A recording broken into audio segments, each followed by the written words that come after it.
Indian നേവിയുടെ വർദ്ധിച്ചു വരുന്ന ശക്തിയെ നേരിടാൻ ചൈന പാകിസ്ഥാന് അതിൻ്റെ ആദ്യത്തെ ചാരക്കപ്പലിനെ നൽകുകയുണ്ടായി. PNS റിസ്വാൻ എന്ന് പേരിട്ടിട്ടുള്ള ഈ കപ്പലിന് 87 മീറ്റർ നീളമാണുള്ളത്. India, France, US, UK, Russia, China എന്നീ രാജ്യങ്ങൾക്കാണ് ഇത്തരത്തിലുള്ള കപ്പലുകൾ ഉള്ളത്.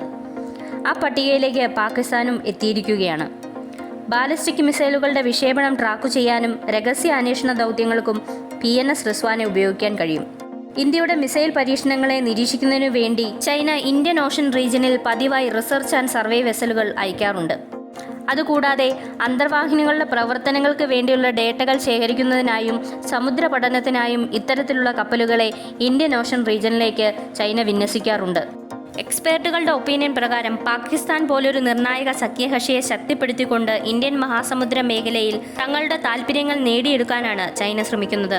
2023 ജൂണിലാണ് കപ്പൽ ചൈനയിൽ നിന്ന് പുറപ്പെട്ടത്.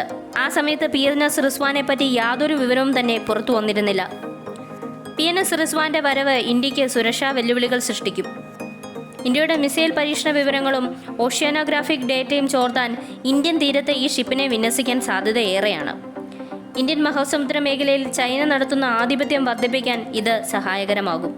ഇന്ത്യയുടെ INS ധ്രുവിനുള്ള പാകിസ്ഥാന്റെ മറുപടിയാണ് PNS റിസ്വാൻ എന്നതാണ് അവരുടെ വാദം. INS ധ്രുവിന് 175 മീറ്റർ നീളമുണ്ട്.